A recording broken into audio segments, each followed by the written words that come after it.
By the age of 16, Tammy Lynn Leopard from Rockledge, Florida, had competed in over 300 beauty contests, emerging victorious in 280 of them. Her mother, Linda Curtis, fondly described her as a very loving, kind-hearted girl, one who woke up with a smile and went to bed with the same joy. She was often called an uncommonly beautiful child, and at just 4 years old, she had entered her first beauty pageant. After her parents divorced when she was 7, Tammy's career in modeling and pageants largely rested in the hands of Linda, who was a theatrical and modeling agent. Linda frequently took Tammy to various events, pageants, and modeling gigs, thoroughly enjoying the success her daughter achieved. Tammy always gave her best, and more often than not, it resulted in victories.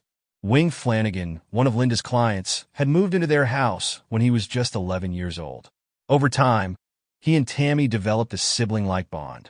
Tammy would kiss him on the cheek as she left the house, leaving a lipstick mark behind, which at first embarrassed him, but over time, he wore it proudly, seeing it as a status symbol.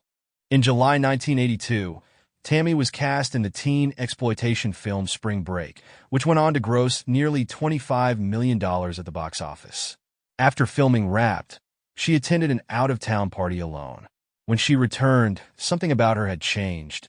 Wing noticed her behavior becoming increasingly erratic, but when he asked her about it, she often deflected or downplayed her feelings. Soon, Tammy's behavior took on an air of paranoia. On one occasion, when Wing answered the phone and told the caller Tammy wasn't home, Linda witnessed the interaction and asked Tammy what was going on. Tammy confided that she had seen something terrible, something she wasn't supposed to see, but refused to elaborate further. She even asked Linda, "What would you say if I told you someone was trying to kill me?" She became convinced that they were after her, but she never disclosed who they were. One day, Tammy pointed out a van parked across the street, saying, "Look across the street. Tell me what you see." Wing simply noted that the neighbors had a new van, but Tammy insisted it had mirrored windows, allowing those inside to see them while remaining hidden. She believed they were being watched. After nearly 2 weeks of isolation, Tammy was offered a small role in Scarface, an Al Pacino film being shot in Miami in March 1983. She stayed with a family friend, Walter Leibovitz, but on the 4th day of filming, she had a breakdown on set. During a scene involving fake blood, she began crying hysterically. She was so distressed that she had to be escorted back to her trailer. Walter later described her as being in a state of extreme anxiety, mentioning money laundering and fearing that they would kill her. He advised Linda to take Tammy to the police or a doctor to assess whether her fears were psychological or based in reality. Tammy eventually returned home, but her paranoia continued. She became convinced that someone was poisoning her. She refused to drink from open containers and even had Wing taste her food to check for poison. Linda and Wing couldn't determine if Tammy's fears were real or just paranoid delusions. One day, Tammy locked herself out of the house in a fit of rage and smashed a window with a baseball bat when Wing failed to let her in. In response, Linda took Tammy to the Brevard County Mental Health Center for a full evaluation, but no drugs or alcohol were found. She remained under observation for 72 hours, and doctors reported no clear mental health issue. After her release, Tammy asked Linda to promise that if something happened to her, she would get even with whoever was responsible. On July 5, 1983, the day after being released from the hospital, Tammy spent time with her best friend, Rick Adams. She told him again that someone was trying to kill her.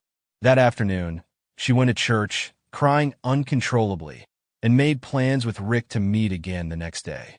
She also told him that she might be going away for a while, but didn't reveal where she was going. The following morning, Linda had an overwhelming sense of fear as she watched Tammy leave with a friend, Keith Roberts. It would be the last time she saw her daughter. Around 11 a.m. on July 6, 1983, Tammy left her home with Keith, and they drove to the beach. They argued during the trip, and Tammy asked Keith to drop her off at the Glass Bank building in Cocoa Beach. She was dropped off around 3 p.m., 5 miles from home, with no purse or ID. Later that afternoon, Tammy called her aunt's costume shop multiple times, leaving urgent messages. Unfortunately, her aunt was out of town, and after that, Tammy disappeared without a trace. Linda, desperate for answers, believed Tammy was in danger, but police speculated that Tammy may have left voluntarily. However, she had been planning a trip to California, which didn't align with the idea that she'd run away. Theories surrounding her disappearance have centered on possible foul play. Linda believed Tammy had seen something she shouldn't have, perhaps related to money laundering. Tammy had once mentioned a friend who spoke about large-scale money laundering operations involving prominent figures, including cops and bankers. Some theorized that Tammy's fears were not unfounded, as there were ongoing money laundering investigations in Florida at the time. Despite this, there was no hard evidence linking Tammy's disappearance to these claims. Keith Roberts, the last person to see Tammy, was briefly considered a suspect, though no evidence linked him to her disappearance. Linda later claimed that Keith was not thoroughly investigated. Another possible suspect is Christopher Wilder, a serial killer known as the Beauty Queen Killer, who abducted and murdered at least 12 women. Linda believed that Wilder may have met Tammy on the set of Spring Break and traveled to Brevard County to try and photograph her. However, police were never able to connect him to her disappearance, and Linda eventually no longer considered him a strong suspect. At one point, police also looked into John Crutchley, the vampire rapist, who had moved to Brevard County shortly before Tammy disappeared, but he was later cleared. Despite years of investigation, Tammy's case remains unsolved. Linda, who passed away in 1995 without finding out what happened to her daughter, leaves behind a family still searching for answers. Recently, there have been claims suggesting that Tammy was killed by an ex-boyfriend, a small-time actor named Paul Land, but these claims have not been confirmed.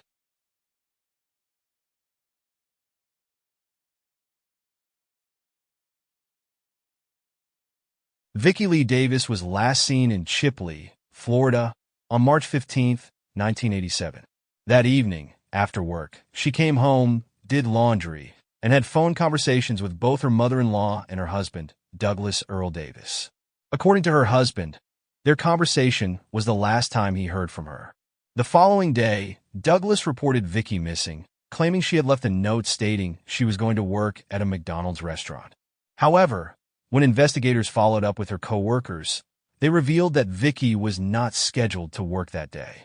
While Vicky occasionally filled in for others when they were sick, no one had asked her to work that day. When her belongings were examined, it was discovered that she had taken a suitcase, some clothes, and makeup with her when she disappeared. Despite this, Vicky had never been known to wear makeup, as it went against her religious beliefs, leading her family to believe that something was off about the situation. Vicky was never heard from again after this day. Her car, a 1971 Chevrolet Nova, was found abandoned and locked in a parking lot behind a steakhouse located near the McDonald's where she was reportedly headed. The car was empty, and the keys were missing. Investigators found no fingerprints at the scene besides those of Vicky and her husband, Douglas. This discovery raised even more questions about the circumstances surrounding her disappearance. What was especially strange was that Vicky was not known to park in that lot, and the driver's seat of the car was adjusted to fit someone taller than her, suggesting that someone else may have been involved in the situation. The case surrounding Vicky's disappearance took a more sinister turn when investigators delved into her husband's past. 3 years before Vicky went missing, in 1984, Douglas had been charged with the brutal murders of a co-worker and her 4-year-old child. The two victims were killed in a brutal attack at Sunbelt Forest Products, a lumberyard in Bartow, Florida. It was believed that Douglas had beaten the woman and child to death with a board. He was arrested 2 days after the murders, and although he failed 6 polygraph tests and confessed to the killings, his confession was ruled inadmissible in court. The judge deemed his confession to have been psychologically coerced. Despite this, Douglas was acquitted at trial in 1986, with the jury deliberating for just 90 minutes. They found no evidence to support his guilt. However, Vicky went missing just 9 months later, and authorities couldn't ignore the timing. From the beginning of the investigation, they viewed Douglas as a prime suspect. They believed that Vicky's disappearance had been staged, as there were several oddities in the case. Her car had been found in an unusual location, which was not a place where Vicky would have parked, and the adjustments to the driver's seat suggested that someone taller than Vicky had been in the car. Additionally, her family stated that Vicky had never worn makeup due to her religious beliefs, further suggesting that the suitcase and makeup she took with her were not in line with her character. Douglas had only spoken to law enforcement twice about the case, once when he reported her missing, and again in 1993. After that, he remarried and moved to Arkansas. He maintains his innocence and claims that he heard Vicky had hitchhiked to the West Coast, possibly to California. Vicky left behind a young daughter, and her family firmly believes that she would not have abandoned her child. Despite the years that have passed, her case remains unsolved.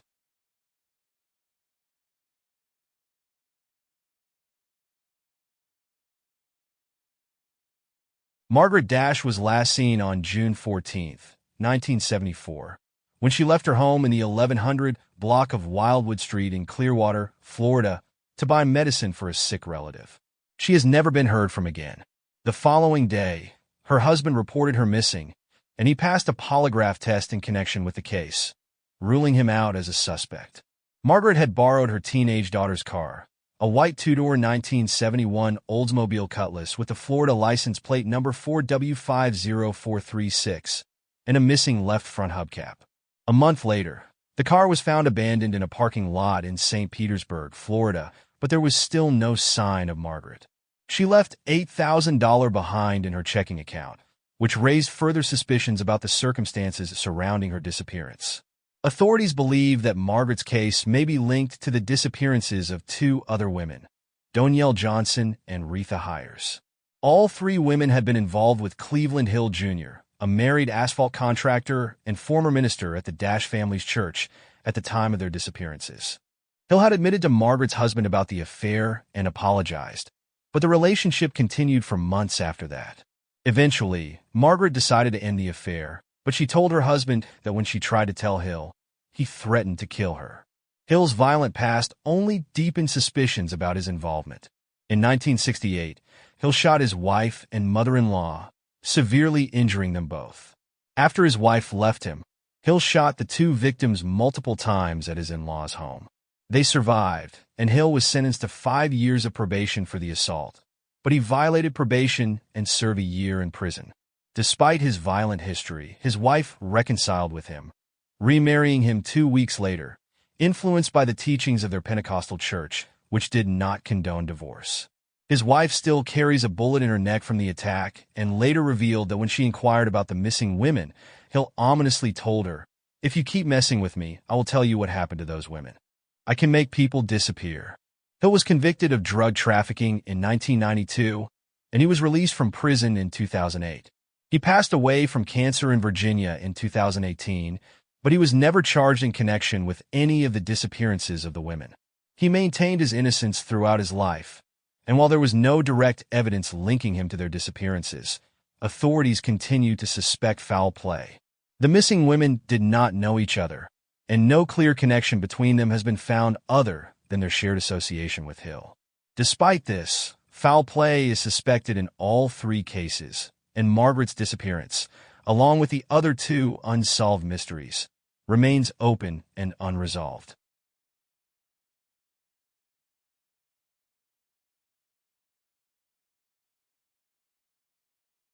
On the night of August 11, 1992, 36-year-old Pamela June Ray, along with her two children, left their home in Atlanta, Georgia, to embark on a trip to Panama City Beach, Florida. Pamela's husband, Michael, was unable to join them due to work commitments. They arrived in Panama City early in the morning, around 4:30 a.m., but Pamela was unable to find a vacant motel room. Several places had no vacancy, and others were closed. After searching for a while, she parked in front of the Wilhite Motel and was observed by several witnesses sitting in her car around 5 a.m. At 5:25 a.m., a police officer on routine patrol noticed Pamela standing next to her car, speaking to a man nearby. The man walked toward the parking lot, and Pamela locked her car, following him shortly after. She left her children asleep in the locked car and appeared to walk through the motel's lobby toward the swimming pool area. A witness later reported seeing a man appear to be following her. After this, Pamela mysteriously vanished, leaving her children behind. At 8 a.m., The motel manager discovered her children still asleep in the car, and authorities were called. Upon investigation, it became clear that Pamela had left behind her purse, keys, and other personal belongings. Police feared she had met with foul play, which was nearly confirmed when they learned that at 5:30 a.m., around the time she was last seen, witnesses at the motel reported hearing a woman scream for help. However, the lack of phones in the rooms prevented anyone from reporting the scream, and the ensuing rain washed away any potential evidence. Pamela's family hoped she could still be found alive, and authorities sought anyone who had stayed at the Wilhite Motel, Beachside Motel, White's Motel, or El Dorado Motel on August 12, 1992, to come forward if they had seen or heard anything unusual. The main suspect at the time was an unidentified Caucasian male who was seen with Pamela shortly before her disappearance. Described as being about 6 feet 0 inches tall, weighing between 150 and 180 pounds, with thinning brown hair and a medium to olive complexion. The man had reportedly been seen urinating in public earlier that morning, though it was unclear whether he had anything to do with Pamela's disappearance. Another suspect emerged when a 29-year-old man, arrested just a day after Pamela's disappearance, was charged with the kidnapping and rape of a woman from Chipley, Florida, in March 1992. The man allegedly abducted the woman, hit her with a bottle, choked her unconscious, then raped her in a wooded area. Although he had threatened to kill her, she managed to convince him to release her. Despite the identification of the suspect, the charges were dropped due to discrepancies between his appearance and the victim's description. Interestingly, Pamela and her family had recently been indicted on bank fraud charges. Pamela's father had accidentally received money from the bank, and Pamela and other family members spent some of it. Despite this, investigators did not believe these charges were linked to her disappearance. In 1999, convicted killer Mark Reeb confessed to Pamela's murder. He claimed that he and his wife had been partying in Panama City and were looking for someone to rob. Upon spotting Pamela's car with out-of-state license plates, he and his wife stopped in the motel parking lot. Reeb said he followed Pamela, abducted her at knife point, and later killed her. He stated that he either buried her body in Point Washington or dumped it in the ocean. To corroborate his confession, Reeb took investigators to the Wilhite Motel, the site where Pamela was allegedly abducted. He also correctly stated that Pamela had been carrying a single key in her hand when she vanished. However, Reeb later recanted his confession, including statements about other missing women, leading some to question the validity of his claim. Reeb is also known to have been responsible for the murder of Donna Callahan, another case featured on the Unsolved mystery series. Police continue to view Reeb as a suspect in Pamela's case and believe he may be a serial killer, a suspicion shared by her family. In 2000, skeletal remains were discovered just 100 yards from where Donna Callahan's body had been found, leading investigators to speculate that the remains might belong to Pamela.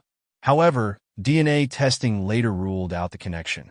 In an odd twist, the bones were discovered by a cadaver dog named Eagle, featured in Unsolved Mysteries, whose owner, Sandra Anderson, was later accused of planting human bones at crime scenes for her dog to find.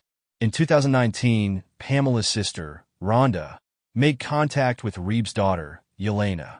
Yelena recounted a strange incident when Reeb's family moved to Illinois.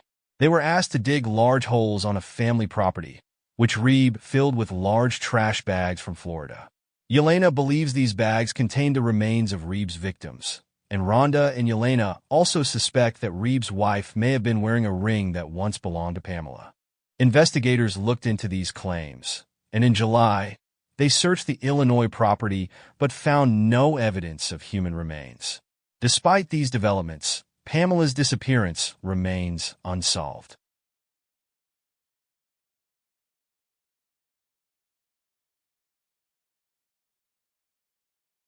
In early July 1990, 34-year-old Beverly Macwan, a bank clerk living in Pompano Beach, Florida, began looking for a roommate to share her condo.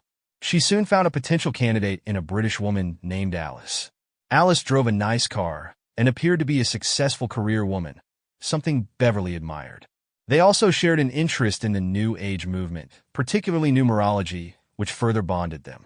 Alice offered to do a numerology chart for Beverly, asking for personal details like her passport number and birth certificate information. Once the chart was completed, Alice told Beverly that she would soon find true romance and accumulate great wealth. However, she also warned Beverly that someone close to her, a man and a woman, would deceive and hurt her. A few days after Alice moved in, Beverly vanished without a trace. On July 19th, just 2 days after Beverly's disappearance, several of her friends and relatives received letters from her. The letters claimed that Beverly had sold her condo and was planning to start a new life. Her loved ones found these letters suspicious, as they didn't seem to match Beverly's usual personality. Beverly's siblings, Steve and Jane, went to her condo to investigate. What they found was deeply unsettling. Beverly's car was gone, her phone line had been disconnected, and she hadn't shown up to work for 2 days. However, her bed was undisturbed, except for the nightgown that was left on top. To Steve and Jane, it seemed like Beverly had left in a hurry, planning to return soon. The only things missing were her 2 cats, her address book, her birth certificate, and her passport. They also learned that Beverly had sent a telegram to her mortgage company, authorizing them to foreclose on her condo and dispose of her personal belongings. This raised even more questions. Why would Beverly, who had no history of being unstable, make such drastic decisions so suddenly? On the same day that Beverly's family received her strange letters, her mutilated body was found. She had been dumped in a remote canal in St. Lucie County, more than 100 miles away from her home. Beverly had been brutally murdered. Details are too gruesome to share. A tattoo on her abdomen had been cut off, likely to delay identification. Despite the brutal mutilation, Beverly had another tattoo, a yellow rose on her ankle, which had not been disturbed. This second tattoo would eventually be the key to identifying her. Using dental records, the police were able to confirm that the body was indeed Beverly Macwan's. What made this case even more perplexing was the discovery of the letters sent to Beverly's friends and family. They were written in Beverly's handwriting, and there was no indication that she had been coerced into writing them. Police initially suspected that Beverly's roommate, Alice, might be involved in the murder. After Beverly's death, Alice was seen using Beverly's credit card at several shops in the area. Even more troubling was the fact that Alice had apparently fled the country. It was believed that she had used Beverly's identity to make travel arrangements. On July 20th, a man using Beverly's credit card reserved a rental car at Heathrow Airport in London, and on July 23rd, the same person, now using Beverly's name, picked up the car at the airport. The person who had booked the car had a British accent, and the authorities initially suspected that Alice was the one behind the booking. Things took an even stranger turn when Beverly's car was found at a motel near Miami International Airport. It had been there for 5 days, and in the car, investigators found hairs from a black Cleopatra-style wig. This detail was crucial. The man who had used Beverly's credit card to reserve the rental car in London was described as wearing a black Cleopatra wig, which raised further questions. Was this man, who was believed to be a British individual named Sam, actually Alice? Or was it a completely different person? The police had no answers, but it was clear that the case was more complicated than they first believed. As the investigation continued, the police discovered that Alice's real identity was not Alice at all. In fact, it wasn't even close. Alice had stolen the identity of a British woman named Sylvia and Hodgkinson. Through this stolen identity, authorities were able to trace Alice's true name, Elaine Parent. Elaine was a skilled con artist who had been using stolen identities to move around undetected. She had previously been known for stealing over 20 identities, and by the time police discovered her real name, she had already eluded capture for several years. Elaine Parent's criminal career was more extensive than anyone could have imagined. Not only was she responsible for the murder of Beverly Macwan, but she had also been using stolen identities to create a new life wherever she went. Her ability to change identities so seamlessly is what earned her the nickname Chameleon Killer. She was able to evade capture for so long because she could disappear into new personas with ease. The police linked her to several other crimes, though she was never convicted of those. But in the case of Beverly's murder, the evidence against Elaine was overwhelming. Forensic evidence from Beverly's car, along with handwriting samples from a tablet found in Beverly's condo, all pointed to Elaine. In December 1996, police made a breakthrough when they discovered that Elaine had used the names Sylvia and Hodgkinson to purchase tickets for a flight from Heathrow to the United States. The police traced her movements and found that she had made arrangements to flee the country just after Beverly's murder. Although she had been arrested briefly in May 1991 for holding fraudulent identification, she had been released without charge, allowing her to continue her criminal activities. Finally, in April 2002, authorities received an anonymous tip from a viewer of America's Most Wanted, which led them to Elaine's location. She was living under the name Darlene Thompson in Panama City, Florida. Police went to her apartment to arrest her, but Elaine, realizing she was about to be captured, took her own life with a .357 Magnum. She ended her own life before she could ever stand trial for her crimes. Though Elaine's death brought an end to the search for her, many questions about her life and criminal history remain unanswered. Elaine's parents' chameleon-like ability to adopt new identities and her role in the murder of Beverly Macwan left her a mystery even in death. Beverly's family and friends were left without the closure they had hoped for, as they never got to confront the woman who had so cruelly ended Beverly's life. Furthermore, it is widely believed that Elaine may have been responsible for other murders, though they have never been connected to her. As for the mysterious Sam, the man who was seen using Beverly's credit card and booking the rental car at Heathrow Airport, he was never identified. Some believe that Sam may have been Elaine herself, disguised in a wig. The wig, which had been found in Beverly's car, was thought to have been worn by Sam, but it's also possible that Elaine used the disguise to further confuse the investigation. The true identity of Sam remains one of the lingering mysteries of the case.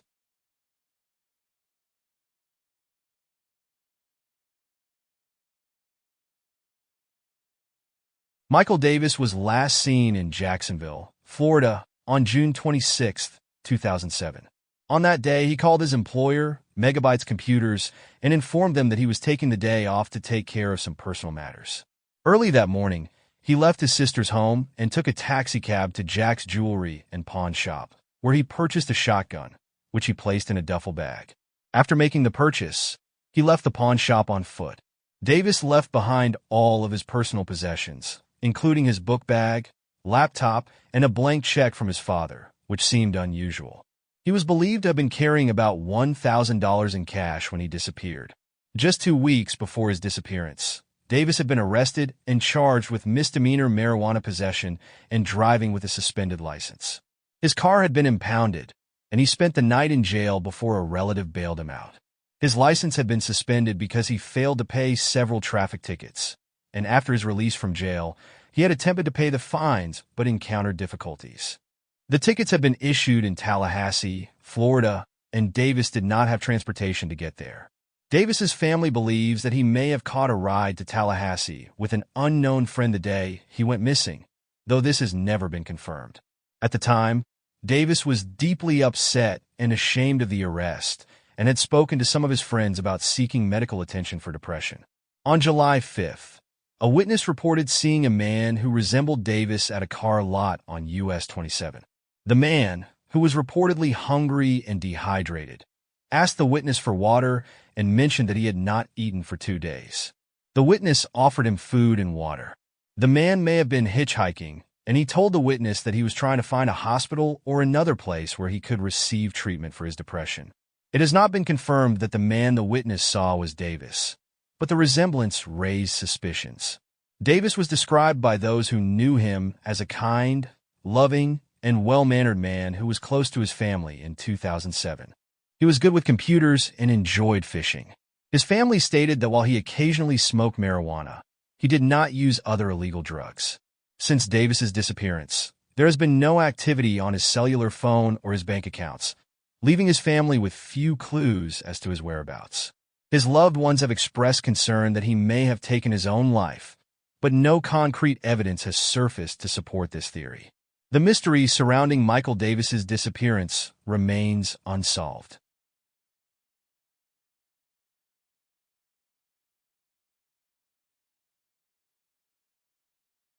William Davis was last seen on April 12, 1988, when he left his real estate office located in the 700 block of West Lumsden Road in Brandon, Florida, and never returned.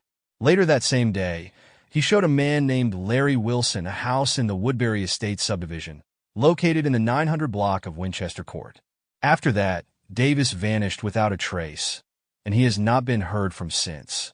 His car was discovered parked in front of his home with his checkbook found under the armrest, but there were no other signs of his whereabouts. The client, Larry Wilson, who was the last person known to have seen Davis, has never been identified.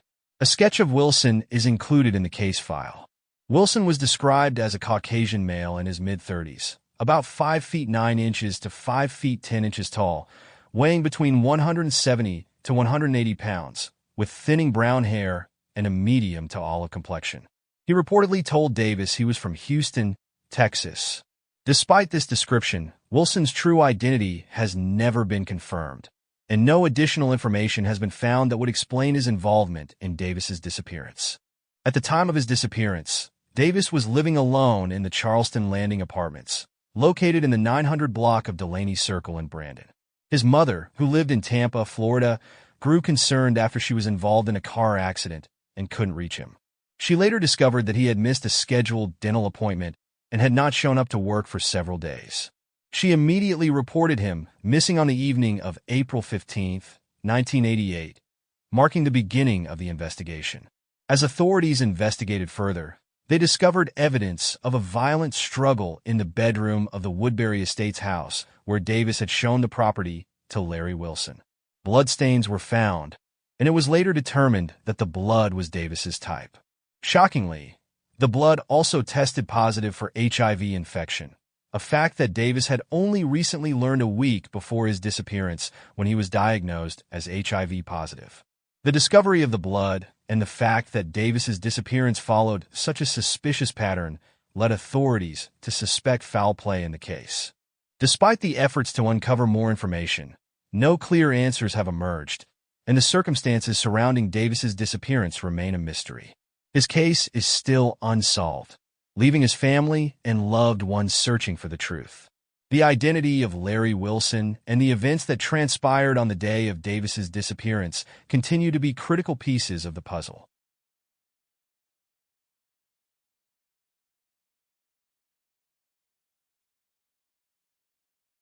Beverly Darnell was last seen in Miami, Florida sometime during 1983, and her disappearance remains a haunting mystery.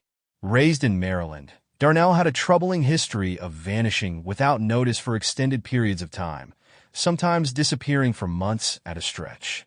While living in Florida, she managed to maintain sporadic contact with her mother, reaching out occasionally through collect calls. These calls were infrequent and unpredictable, sometimes stretching for months without any word from Beverly. Her mother had no consistent phone number or address for her daughter, which made it difficult for her to keep in touch. In early 1983, Beverly called her mother from Los Angeles, asking for money or a ticket to return home. But her mother, suspecting that Beverly might only use the money for drugs, refused to help. A couple of weeks later, Beverly called again, saying she was back in Florida. She visited her mother in Maryland for a few days, and after returning to Florida, she made what would be her final call to her mother around May of 1983. From that point on, her mother never heard from her again.